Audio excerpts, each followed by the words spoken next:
Entre Lobos. Autor Clayton Stadler. You said you're tired of existing, half awake in my old hoodie. Capítulo 13. A marca. O relógio da parede apitou. Um som agudo, seco, meio-dia. Jerson ergueu os olhos. A mesa estava vazia. Não só de comida, mas de presença. Renato, Cláudia, Eduardo, todos haviam se recolhido em seus próprios silêncios. Ele se levantou, foi até a cozinha, abriu a despensa. Prateleiras nuas, sacolas rasgadas, potes vazios.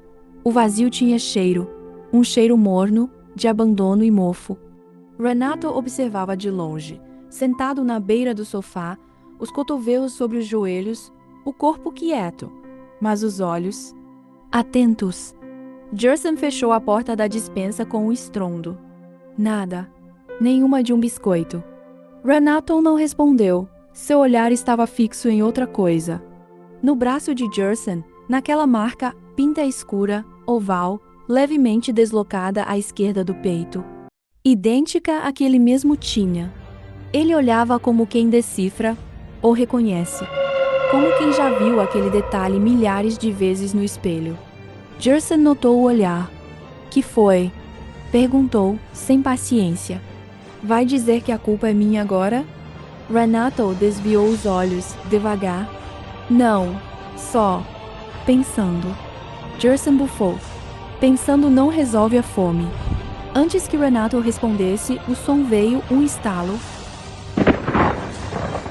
Um vidro estourando, depois o som de madeira sendo arranhada. A janela dos fundos explodiu. Vidros voaram pela cozinha como fragmentos de silêncio quebrado. Um lobo atravessou o buraco. Grande, cinzento, os olhos fundos e famintos. Jerson recuou instintivamente. Ia correr, mas Renato o segurou pelo braço. Não. Tá louco? Jerson gritou, tentando soltar-se. Vai nos matar. Se recuar agora eles vencem? Precisamos selar a janela. Jerson hesitou. O lobo rosnou. Os dentes à mostra. Ainda não atacava. Estava testando. Ferramentas. Renato gritou. A caixa! Jerson correu até o quartinho do fundo, trouxe a caixa de metal enferrujada, trêmulo. Renato arrancou uma prancha de madeira de uma porta caída. Empurrou Jerson. Segura. Eu prego. O martelo tremia nas mãos de Renato. Os pregos entravam tortos, apressados. O lobo deu um passo, outro. Jerson segurava a tábua com força, mas o medo transbordava pelos olhos. Por que ele não ataca? Renato pregava. Porque ele sabe que já nos quebrou por dentro. Só falta o resto.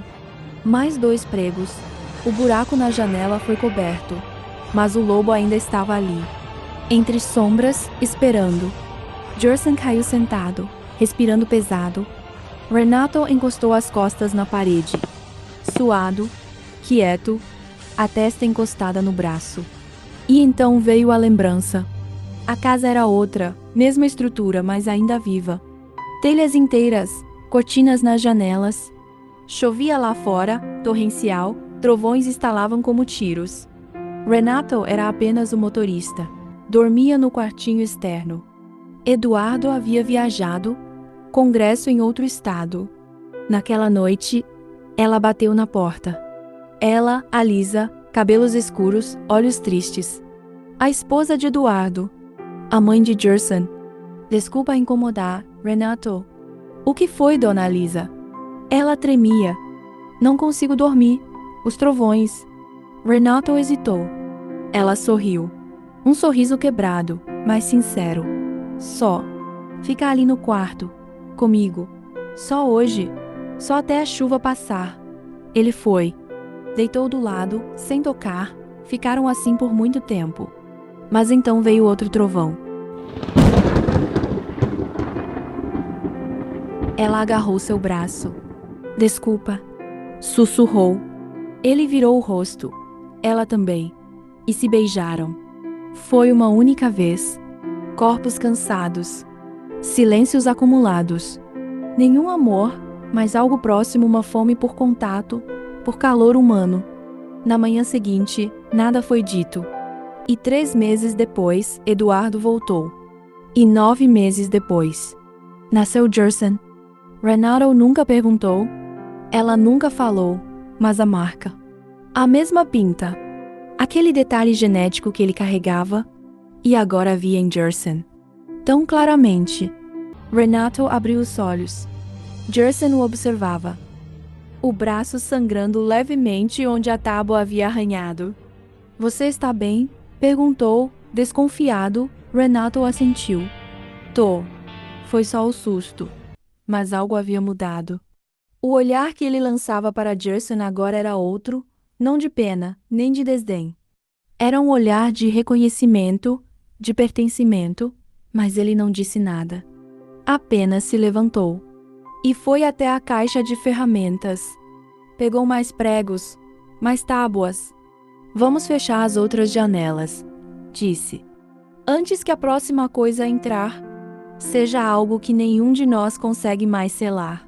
Jerson o seguiu, ainda desconfiado, mas não perguntou nada. Os dois trabalharam em silêncio. O único som era o martelo contra a madeira.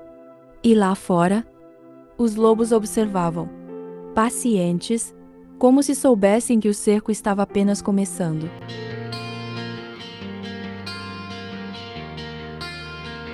You said you're tired of existing, half awake in my old hoodie, knees up, backseat of your parents' car, trying not to say you miss me.